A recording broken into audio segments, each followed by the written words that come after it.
And to give you another side to this story of innocent Iraqi civilians being killed by U.S. servicemen, here's the question. Where's the American media coverage? After all, it's the first time a video like this has ever been released. So RT correspondent Christine Frazat joins us now for that story. Christine, take it away.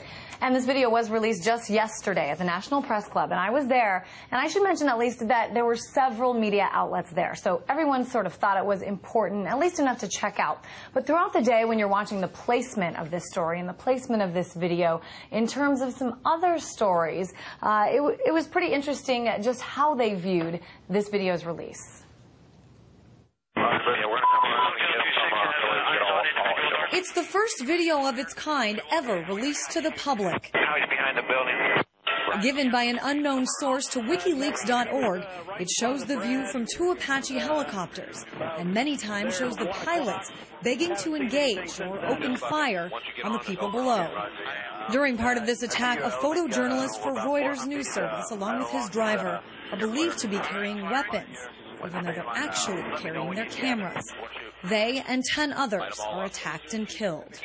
Come on, fire! This video was covered in a black box by some mainstream media outlets and not shown at all by others. It looks like they were asking for permission to engage. That means to fire, but we don't actually see the shots being fired.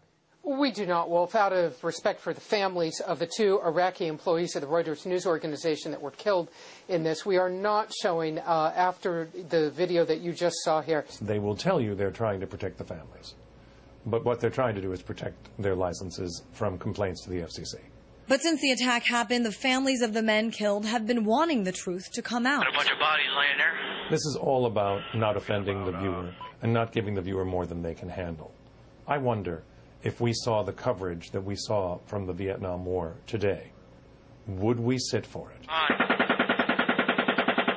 While most mainstream media outlets did cover this video in some way, it was pushed back in many cases behind a seemingly bigger story. Tiger Woods talking today about his one in which all eyes were on Tiger. Why do you think Tiger Woods' return to golf was a bigger story than this? Well, because Tiger Woods is all about money and is a national celebrity.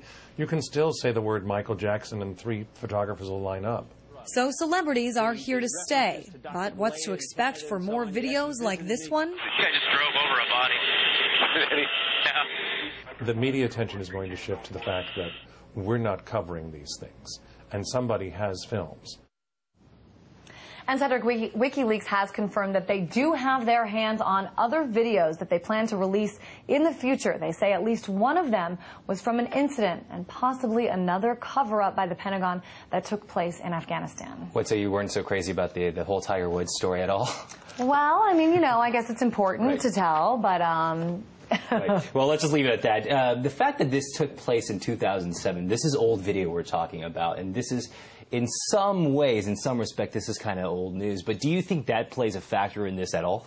I think it does play a factor. I think that if this had happened yesterday, it would be a little different. But I think the most interesting part about it is it's really, really different from the way it was covered back in 2007. We saw the Washington Post, the New York Times, showing that the Army said that everyone on the ground was armed, everyone was hostile, everyone was insurgents. So that's something, too. But I think that they needed this time. They needed the time, first of all, to get the video given to them.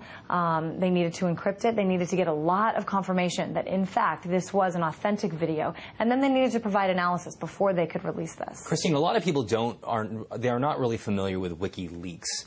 Tell us a little bit about WikiLeaks and tell us about the process. I guess it's a long, convoluted process for them to have to obtain this video and then finally air it and release it to the public. Right. Well, Wikileaks.org is a website. It's been around just for a few years. And what happens usually is they get either documents or, in this case, video given to them. Sometimes they're government-related, sometimes religious stories given to them by someone on the inside, by whistleblowers who want the video out there, want the documents out there, but they don't want to be behind it. So WikiLeaks is very promising of different people's identities, different companies' identities, saying, you know, you give this to us, we're not going to reveal who you are.